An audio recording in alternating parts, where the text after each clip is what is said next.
ലോകത്ത് ഇതേവരെ ഉത്തരം പറയാൻ കഴിയാത്ത, എന്നാൽ നമ്മുടെ കൺമുമ്പിൽ കിടക്കുന്ന എത്രയോ രഹസ്യങ്ങൾ ശാസ്ത്രത്തിന് ഉത്തരം പറയാൻ കഴിഞ്ഞിട്ടുണ്ട്. ഇല്ല, അവരെവിടെ പോയി എന്നറിയില്ല. നിങ്ങൾക്കറിയുമല്ലോ ബർമുഡ ട്രയാങ്കിൾ. ബർമുഡ ട്രയാങ്കിൾ എന്ന് പറഞ്ഞാൽ ലോകത്തിലെ പ്രതിശാലമായ അറ്റ്ലാന്റിക് മഹാസമുദ്രത്തിലെ 16,45,80,000 ചതുരശ്ര കിലോമീറ്റർ വിശാല വിസ്തൃതമായി കിടക്കുന്ന അറ്റ്ലാന്റിക് മഹാസമുദ്രത്തിലെ 7,70,000 ചതുരശ്ര കിലോമീറ്റർ വിശാല വിസ്തൃതമായി കിടക്കുന്ന 350 ദ്വീപുകളടങ്ങിയ ഒരു ദ്വീപ് സമൂഹമാണ് ബർമുഡ ട്രയാങ്കിൾ. ആ ബർമുഡ ട്രയാങ്കിൾ അമേരിക്കയിൽ നിന്ന് വെറും 980 കിലോമീറ്റർ അകലെ 1000 കിലോമീറ്ററിന്റെ ഉള്ളിൽ കിടക്കുന്ന അമേരിക്ക എന്ന് പറയുന്ന ലോകത്തിന്റെ സർവ്വതും കണ്ടെത്താൻ വേണ്ടി കാത്തു നിൽക്കുന്ന, ചന്ദ്രനിൽ ജീവനുണ്ടോ എന്ന് അന്വേഷിക്കുന്ന അമേരിക്ക. എന്തിനാണ് അമേരിക്ക ചന്ദ്രന് ജീവനുണ്ടോ എന്ന് അന്വേഷിക്കുന്നത്? ഇറാഖിലെ മക്കളെ കൊന്നൊടുക്കിയവൻ, ഇറാഖിന്റെ ജീവനെ കൊന്നൊടുക്കിയവൻ, അഫ്ഗാനിലെ ജീവനെ കൊന്നൊടുക്കിയവൻ, ബോസ്നിയയിലെ ജീവനെ കൊന്നൊടുക്കിയവൻ, ചെച്ചിനയിലെ ജീവനെ കൊന്നൊടുക്കിയവൻ, ഇറാഖിലെയും അഫ്ഗാനിലെയും ബോസ്നിയയിലെയും ചെച്ചിനയിലെയും ജീവനുകളെ മുഴുവനെ കത്തിക്കരച്ച് ചാമ്പലാക്കിയിട്ടും രക്തദാഹം തീരാൻ അമേരിക്ക വീണ്ടും ഇനി ചന്ദ്രനിൽ ജീവനുണ്ടോ എന്ന് നോക്കുന്നത് ആ ചന്ദ്രന്റെ ജീവനും കൂടി ഊട്ടിക്കൊടുക്കാനുള്ള വല്ലാത്ത അത്യാഗ്രഹമാണോ എന്ന് നാം അതിശയപ്പെട്ടു പോവുകയാണ്.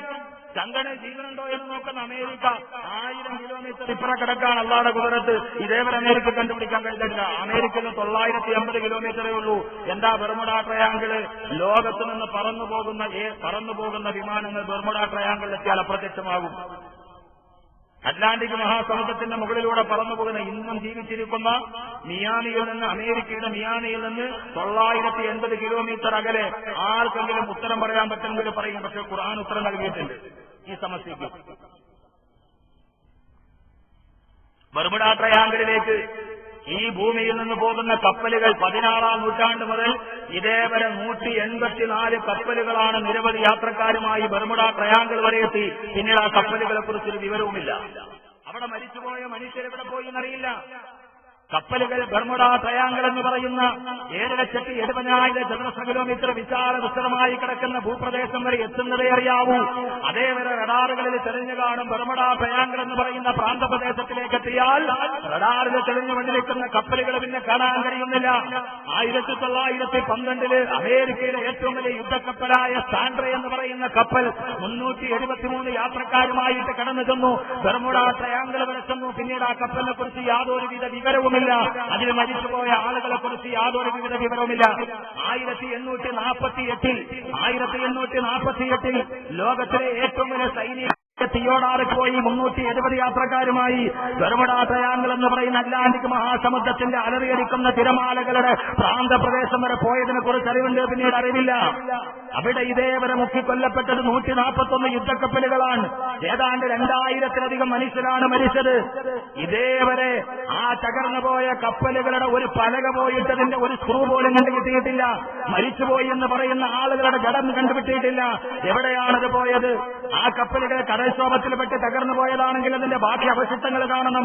അവശിഷ്ടങ്ങൾ പോയിട്ട് കപ്പലിന്റെ ഒരു സ്ക്രൂ പോലും ഇതേവരെ കണ്ടെത്താൻ കഴിഞ്ഞിട്ടില്ല.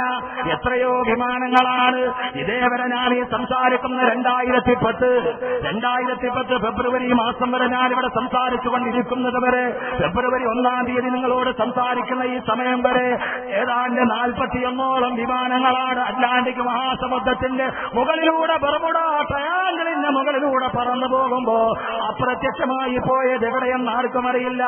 41 വിമാനങ്ങൾ എവിടെ പോയി? 140 യുദ്ധക്കപ്പലുകൾ എവിടെ പോയി? ബർമുഡ ട്രയാങ്കിൾ എന്ന് പറയുന്ന സമുദ്രത്തിലൂടെ പോകുമ്പോൾ കപ്പൽ മുങ്ങിയാൽ ആകാശത്തൂടി പറന്നു പോകുന്ന യുദ്ധവിമാനങ്ങൾ എവിടെ പോയി? എത്രയോ വിമാനങ്ങൾ, എത്രയോ ആളുകളാണ് മരിച്ചുപോയത്. ഇതേവരെ കണ്ടെത്താൻ ആർക്കും കഴിഞ്ഞിട്ടില്ലെങ്കിൽ, ഇതേവരെ അതിന്റെ അവശിഷ്ടം കാണാൻ ലോകത്താർക്കും കഴിഞ്ഞില്ലെങ്കിൽ 1948 ഡിസംബർ 28-ാം തീയതി അമേരിക്കയുടെ മിയാമിയിൽ നിന്ന്, തെക്കേ അമേരിക്കയുടെ മിയാമിയിൽ നിന്ന് കടന്നു പോകുന്ന നടന്നു പോകുന്ന വിമാനം കടന്നു പോവുകയാണ്. ആ വിമാനം കടന്നു പോകുമ്പോ രാവിലെ 4:13 അമേരിക്കയുടെ റഡാറുകളിൽ കാത്തിരിക്കുന്ന വൈമാനികരോട് ആ കപ്പൽ, ആ വിമാനത്തിൽ നിന്ന് സന്ദേശം വരികയാണ്. രാവിലെ 4:13 ഒരു സന്ദേശം വരികയാണ്. ഇതാ ഞങ്ങൾ മിയാമിയിൽ എത്താറായി, അരമണിക്കൂർ കൂടി കഴിയുമ്പോൾ ഞങ്ങൾ മിയാമിയിൽ ഇറങ്ങാൻ പോവുകയാണ്. കാണുകയാണ്. മിയാമിയിലെ വഴിവിളക്കുകൾ ഞങ്ങൾ വിമാനത്തിൽ ഇരുന്നുകൊണ്ട് കാണുകയാണ്. വിമാനത്തിന്റെ പൈലറ്റിൽ നിന്ന് സന്ദേശം വരുന്നു. മിയാമിയിലെ അമേരിക്കയുടെ തെക്കേ അമേരിക്കയുടെ റഡാർ സംവിധാനത്തിലേക്ക് വിമാനം പറന്നു പോകുന്നത് റഡാറിന്റെ സ്ക്രീനുകളിൽ കാണാം. വിമാനയാത്രക്കാർ റഡാറിന്റെ സ്ക്രീനുകളിൽ കാണാം. പൈലറ്റിന്റെ കോക്പിറ്റിൽ നിന്ന് വിമാനത്തിന്റെ സന്ദേശങ്ങൾ തെളിഞ്ഞു കാണുമ്പോ രാവിലെ 4:13 അവർ പറയുന്നത്, ഇതാ മിയാമിയിലേക്ക് ഞങ്ങൾ എത്താൻ പോവുകയാണ്. വെറും 980 കിലോമീറ്റർ അകലെയാണ് ഞങ്ങൾ നിൽക്കുന്നത്. 1 മിനിറ്റ് കൂടി കഴിഞ്ഞപ്പോ റഡാറിന്റെ തിരശ്ശീല കറുത്തതായി, ഒരു സിഗ്നൽ പോലും കാണുന്നില്ല. അവസാനം 1948 ഡിസംബർ 28 രാവിലെ 4:13 അതേ സഞ്ചരിച്ച 380 പേരുടെ ഒടുക്കത്തെ ശബ്ദം കേട്ടതാണ്. ഇതേവരെ ആ ശബ്ദം പിന്നെ ആരും കേട്ടിട്ടില്ല. ആ വിമാനം പിന്നെ ഇതേവരെ ആരും കണ്ടിട്ടില്ല. അതിന്റെ ഒരു അവശിഷ്ടം പോലും ലോകത്താർക്കും കിട്ടിയിട്ടില്ല.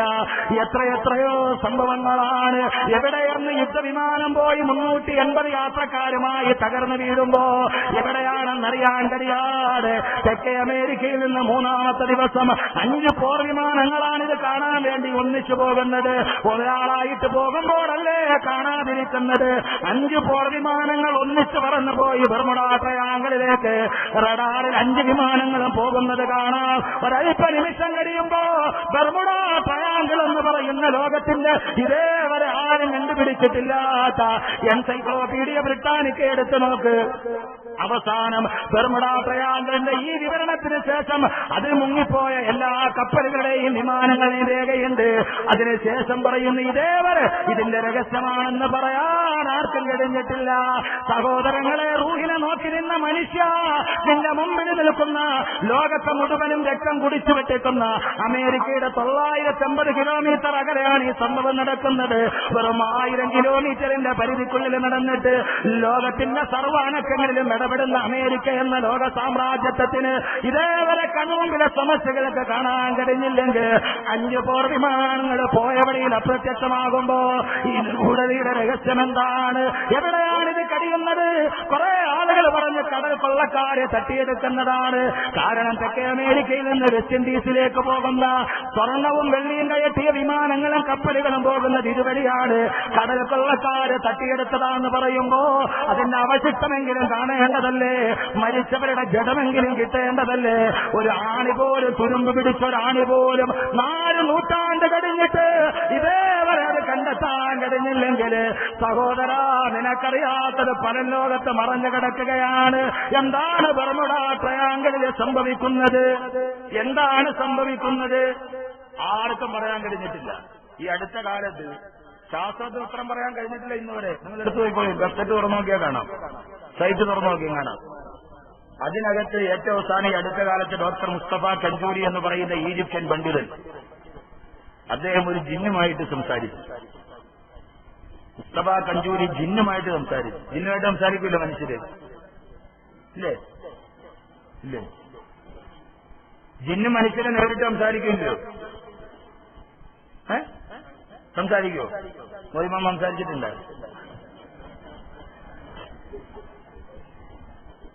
ജിന്നുമായിട്ട് സംസാരിച്ചിട്ടില്ല. ജിന്ന് മനുഷ്യന് സംസാരിക്കും. ഖുർആനല്ലേ നമ്മളതിനകത്ത് സംസാരിക്കേണ്ട കാര്യമുണ്ടോ? ഇല്ല. അള്ളാഹു ഒരു സൂറത്ത് തന്നെ ഇറക്കി, അതിന്റെ പേര് ജിന്നെന്നാണ്. ഇപ്പൊ ജിന്നിന്റെ ഭാഗത്തോട്ട് നോക്കിയാൽ നമ്മുടെ വിഷയം വേറെ അടുത്തോട്ട് പോകും. ഇത് ഞാൻ പറയുന്നത് ലോകത്ത് കാണാത്ത രഹസ്യങ്ങൾ ഏറെയാ. അത് പറഞ്ഞാലേ ഇനി ഖബർ മനസ്സിലാവും. നമ്മൾ നമ്മത്തോളം നമ്മുടെ യുക്തിക്ക് ഏറുന്നല്ലേ നമ്മൾ അംഗീകരിക്കും. ഖബറിൽ 3 അനുഭവം ഉണ്ടെന്ന്, ആ 3 അനുഭവം നിങ്ങൾക്ക് മനസ്സിലാകണമെങ്കിൽ ഇതുവരെ നിനക്ക് തിരിയാത്ത രഹസ്യം ലോകത്തുണ്ടെന്ന് നീ അറിയണം. നമ്മുടെ കണ്ണുമുമ്പിൽ അമേരിക്കയിൽ നിന്ന് 950 കിലോമീറ്റർ ബർമുഡ ട്രയാങ്കിളിലേക്കുള്ളൂ. 1000 കിലോമീറ്റർ ഇതേവരെ കണ്ടുപിടിക്കാൻ ലോകത്ത് ആർക്കും കഴിഞ്ഞില്ല. അവർ പറയേണ്ടത് ആ രഹസ്യം എന്താണെന്ന് ഇതുവരെ അറിയില്ല. രഹസ്യം ഇത് തന്നെയാണ്. പക്ഷെ അള്ളാഹുക്ക് രഹസ്യമില്ലല്ലോ. യഅലമു ഖായിനത്തൽ അയ്യുനി വമാ തുഖ്ഫി സുദൂർ. എല്ലാ രഹസ്യവും അറിയുന്നവൻ വമാ തുഖ്ഫി സുദൂർ. അള്ളാഹു ആണല്ലോ എല്ലാം അറിയുന്നത്. നഹ്നു ഹുക്കുമു ബിൽ ലവാഹിർ വല്ലാഹു യതവല്ല സറായിർ. അള്ളാഹ് പറയുന്ന എന്താന്ന് നോക്കാം. മുസ്തഫ കഞ്ചൂരി എന്ന് പറയുന്ന മനുഷ്യൻ ജിന്നുമായിട്ട് സംസാരിക്കും. അയാൾ ആരും വിഷമിക്കണ്ട. ഖുർആനിൽ ഒരു സൂറത്ത് തന്നെയുണ്ട്, സൂറത്തുൽ ജിന്ന്. وأنه كان رجال من الإنس يعوذون برجال من الجن فزادوهم رهقا. അള്ള പറയുകയാണ് പുരുഷന്മാരിലുള്ള മനുഷ്യരിലുള്ള കുറെ പുരുഷന്മാർ യഊദൂന ബിരിജാലിൻ മിനൽ ജിന്നി ജിന്നുകളിലുള്ള പുരുഷന്മാരുമായി ഫസാദൂഹും വറഹഖാ അവര് പരസ്പരം സംസാരിച്ചുവത്രേ. ഖുർആൻ. ഇനിയിപ്പോ അതിനകത്ത് സംശയമില്ലല്ലോ, മനുഷ്യര് ജിന്നുമായിട്ട് സംസാരിക്കും. മനുഷ്യരെ പോലെ തന്നെ ഭൂലോകത്തുള്ള ഒരു സാധനമാണ് ജിന്ന്. ജിന്നെന്ന് പറഞ്ഞാൽ നമുക്ക് കാണാൻ പറ്റൂല. ജിന്നെന്ന് പറഞ്ഞാൽ അതിന്റെ അർത്ഥം മറഞ്ഞിരിക്കുന്നതാണ്. അല്ലേ സാറേ? ജന്ന എന്ന് പറഞ്ഞാൽ മറഞ്ഞിരിക്കുന്ന, ജിന്ന എന്ന് പറഞ്ഞാൽ നമ്മുടെ കണ്ണുകൊണ്ട് കാണാൻ പറ്റാത്തത്. നമ്മുടെ തൊട്ടടുത്ത് ചിലപ്പോൾ ജിന്നുണ്ടാവും, നമുക്ക് കാണാൻ പറ്റൂല. മിക്കവാറും പെണ്ണുങ്ങൾ കിടന്നുറങ്ങില്ല വീട്ടിൽ. ഉസ്താദിന് ജോലിയായിരിക്കും, 10-15 നൂല് ഓടിക്കൊടുക്കേണ്ടി വരും. ജിന്നെപ്പോഴും നമ്മുടെ തൊട്ടടുത്ത് തന്നെയുണ്ട്. ജിന്നുകളുടെ കാര്യത്തിൽ ആൾക്ക് സംശയം വേണ്ട. ശൈത്താനാരൻ ജിന്നുകളിൽ നല്ല ആളുകളുണ്ട്, മനുഷ്യരിൽ നല്ല ആളുകൾ ഉള്ളതുപോലെ, മനുഷ്യരിൽ മുഅ്മിനീങ്ങളും ഫാസിഖീങ്ങളും ഉള്ളതുപോലെ ജിന്നുകളിലും മുഅ്മിനീങ്ങളായ ജിന്നുണ്ട്. എന്നാ തലതിരിഞ്ഞ ജിന്നുകളുണ്ട്. ആ തലതിരിഞ്ഞ ജിന്നിൽപ്പെട്ട ആളാണ് ശൈത്താൻ. അല്ലേ? ശൈത്താൻ ജിന്നാൻ, അല്ല വേറൊന്നുമല്ല.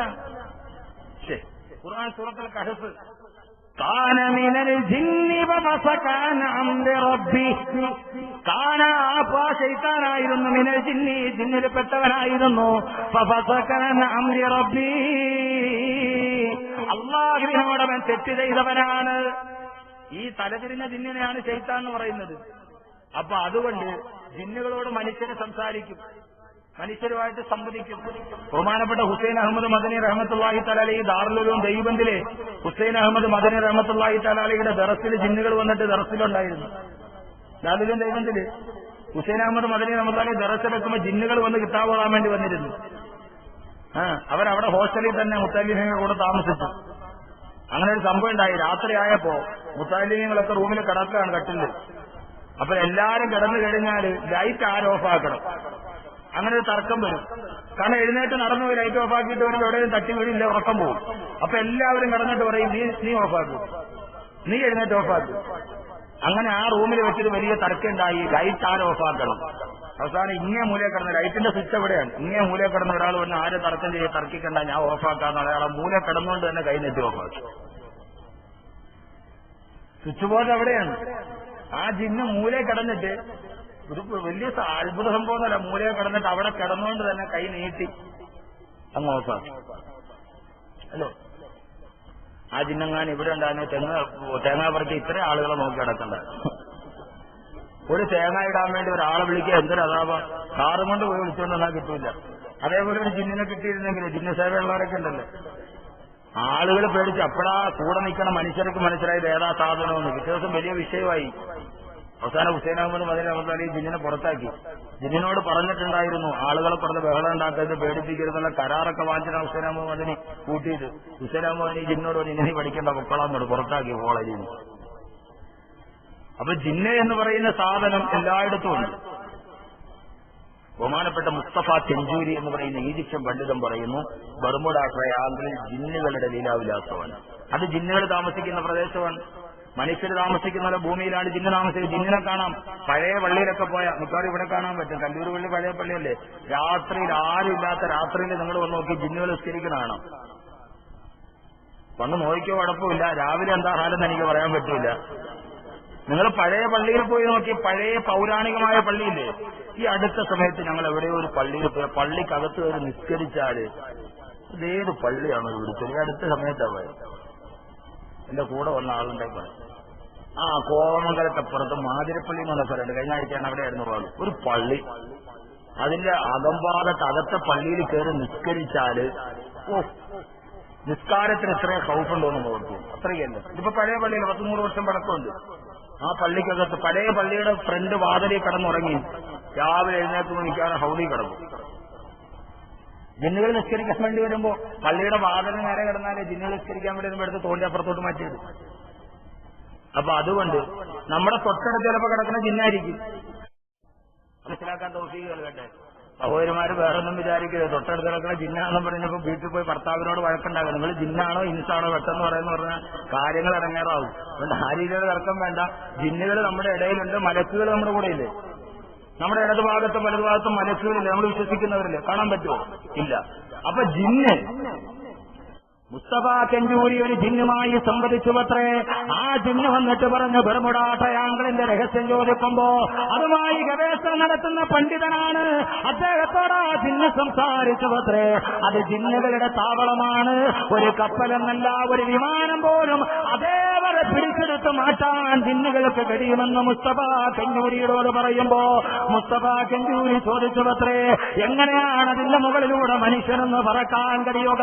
ബർമുഡ എന്ന് പറയുന്ന ഏറ്റവും വലിയ രഹസ്യ കലവറയുടെ മുകളിലൂടെ മനുഷ്യന് നടക്കാൻ കഴിയുമോ? ആ സമയത്ത് ആ ജിന്ന് പറഞ്ഞതായി അദ്ദേഹത്തിന്റെ ഗ്രന്ഥത്തിൽ രേഖപ്പെടുത്തുകയാണ്. ആ വരികളാണ് അദ്ദേഹത്തിന്റെ ഗ്രന്ഥത്തിന്റെ വരികളാണ് ഞാൻ ഉദ്ധരിക്കുന്നത്. അദ്ദേഹം പറയുകയാണ്, അതിലൂടെ കടന്നു പോകണമെങ്കിൽ അള്ളാഹു പറഞ്ഞിട്ടില്ലേ പോകേണ്ടത് എങ്ങനെയാണെന്ന്. അവിടെ ജിന്നുകൾ, മോശമായ ജിന്നുകളുണ്ട്, പിശാചുക്കളുണ്ട്. അവരാണ് ഈ കപ്പലുകളും വിമാനങ്ങളും തകർത്തു മാറ്റുക.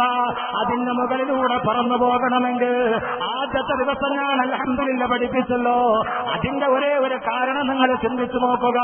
അല്ലാഹു പറയുകയാണ്, ഇന്നഹു ലൈസ ലഹു സുൽത്താനുൻ അലല്ലദീന ആമനൂ വഅലാ റബ്ബിഹിം യതവക്കലൂൻ. ഇന്നഹു ലൈസ ലഹു സുൽത്താൻ, ഒരിക്കലും മോശമായ ജിന്നുകൾക്കോ പിശാചുകൾക്കോ ഒരധികാരവും സ്വാധീനവും ചെലുത്താൻ കഴിയില്ല. ആരുടെ മേൽ? അലല്ലദീന ആമനൂ, അല്ലാഹുവിൽ ഈമാൻ കൊണ്ടവര്. അലല്ലദീന ആമനൂ വഅലാ റബ്ബിഹിം യതവക്കലൂൻ, അല്ലാഹുവിനെ തവക്കുലാക്കി മനസ്സിൽ ഈമാനുള്ളവർ അതിന്റെ മുകളിലൂടെ പറന്നു പോയാൽ ആ ജിന്ന് പറഞ്ഞു പത്രേ, ബർമുഡ ട്രയാങ്കിളിലൂടെ പറന്നു പോകുമ്പോ അല്ലാഹുവിന്റെ തസ്ബീഹ് പറഞ്ഞിട്ടെങ്ങാനും ഒരു ദിക്ർ പറഞ്ഞ് പറന്നു പോയാൽ, അതാ നാവിന് ദിക്ർ പറയുന്നവനാണെങ്കിൽ അൽഹംദുലില്ലാഹ് എന്ന് പറഞ്ഞാൽ, അല്ലാഹുവിന്റെ നാമം പറഞ്ഞാൽ അതിന്റെ മുകളിലൂടെ പറന്നു പോകാം. ആ സമുദ്രത്തിലൂടെ യാത്ര ചെയ്യാം. ഒരു പ്രശ്നവുമില്ലെന്ന് അല്ലാഹുവിന്റെ ഖുർആനല്ല പറഞ്ഞതെന്ന്. ലോകത്തിലെ ഏറ്റവും വലിയ സമസ്യയ്ക്ക് ഖുർആൻ പൂരണം നൽകുമ്പോ സഹോദരങ്ങളെ, ഞാനിനി പറയാൻ പോകുന്നത് അമേരിക്കയുടെ ഞാൻ ഇത്രയേറെ പറഞ്ഞത് എന്താണെന്നറിയുമോ? നിങ്ങളുടെ കണ്ണും മനസ്സും എന്റെയും കണ്ണു തുറക്കാൻ വേണ്ടിയാണ്. ഉസ്താദേ, നിങ്ങൾ പറയുന്ന ബർസഖിലെ 3 അനുഭവം നടക്കുന്നത് എവിടെയാ? നമ്മൾ ഇരിക്കുന്നതിന്റെ തൊട്ടുമുമ്പിൽ ഈ മതില് മാത്രമേ തടസ്സമുള്ളൂ. ഈ മണ്ണിന്റെ അടിയിൽ നടക്കുന്ന സംഭവമാണ് പറയാൻ പോകുന്നത്. കലൂര് പള്ളിയുടെ തൊട്ടടുത്ത് നടക്കുന്ന, ഇതെവിടെ നടക്കുന്നതാണ്? ആർട്ടിക്കിലല്ല, അന്റാർട്ടിക്കലല്ല, പസഫിക്കിലല്ല, ആർട്ടിക്കിലല്ല. ഞാൻ ഈ പറയുന്ന സംഭവം നടക്കുന്നത് ഈ കാണുന്ന മണ്ണിന്റെ അടിയിലാണ്. ഈ മണ്ണിന്റെ അടിയിൽ നടക്കുന്ന, അതിൽ നിന്ന് 10 മീറ്റർ അടുത്ത് നിൽക്കുന്ന നാം അറിയുന്ന സംഭവമാണ്. അതുകൊണ്ടില്ലാതെ നിഷേധിക്കരുത്. ഈ ഭൂമിയിൽ തന്നെ നീ കാണാത്ത എത്രയോ നിരവധിയാണെന്ന് അല്ലാഹുവിന്റെ വിശുദ്ധ ഖുർആൻ. അല്ലാഹു മനസ്സിലാക്കാൻ തൗഫീഖ് നൽകട്ടെ. ഇതേക്കാൾ ഇനി എത്ര രഹസ്യങ്ങൾ. ബർമുഡ ട്രയാങ്കിൾ ഇന്നഹു പിശാച് ലൈസ ലഹു സുൽത്താനുൻ, അവൻ അധികാരം സ്വാധീനം ചെലുത്താൻ കഴിയില്ല. അലല്ലദീന ആമനു, ഈമാനുള്ള